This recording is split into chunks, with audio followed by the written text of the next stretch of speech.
বিরলধারার চট্টগ্রাম কাব্যগ্রন্থ লিখে নজর কেড়েছেন কুষ্টিয়ার মোহাম্মদ আসিফ মর্তবা।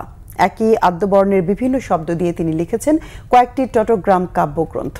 সম্প্রতি জুলাই বিপ্লবের ২৪ জন শহীদের নাম নিয়ে প্রকাশিত হয়েছে আসিফের লেখা নামের চট্টগ্রাম কাব্যগ্রন্থ জাতীয় বীর আবু সাইদ।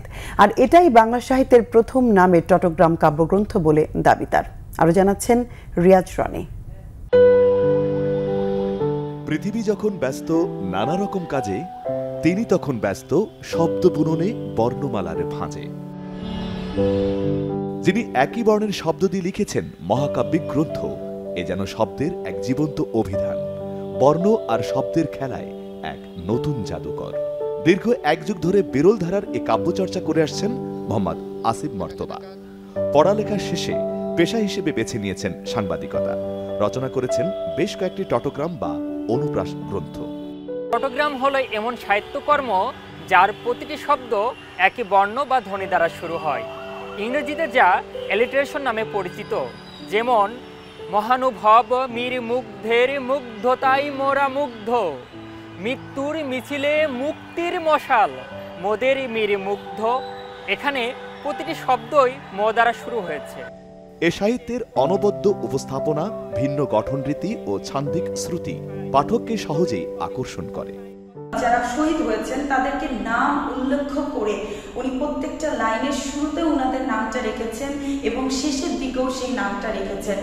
চট্টগ্রাম সাহিত্যের কবি আসিফ বাংলা বর্ণমালার যে কোনো বর্ণ দিয়ে লিখতে পারেন কবিতা, যা অনেকের কাছে বিস্ময়ের। একই বর্ণ একই শব্দ দিয়ে উনি যে বিস্ময়কর খেলাটা খেলেছেন, সেটা অন্য কোনো কাব্যগ্রন্থে আমি দেখিনি। এই যে বর্ণের সাথে শব্দের যে একটা মিল আমি এই গ্রন্থটির মধ্যে পেয়েছি। জুলাই বিপ্লবের প্রথম শহীদ আবু সাইদ সহ ২৪ জন শহীদের নামের বর্ণ দিয়ে জাতীয় বীর আবু সাইদ চট্টগ্রাম গ্রন্থ লিখে নজর কেড়েছেন। মীর মাহফুজুর রহমান মুগ্ধ কবিতাটির প্রতিটি চয়নের প্রথম বর্ণ মিলালে মীর মাহফুজুর রহমান মুগ্ধ নামটি পাওয়া যাবে।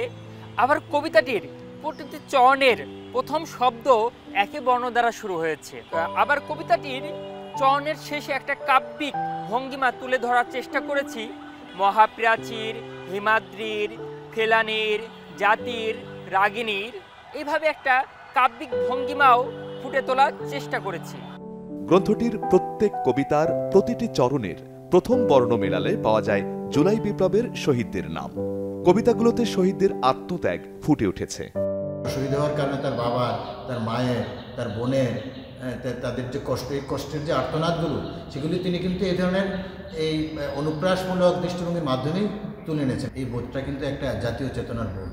সামগ্রিকভাবে দেশের কল্যাণের জন্য তার এই দৃষ্টিভঙ্গি কাজে লাগে, সেই প্রার্থনা আমরা করি।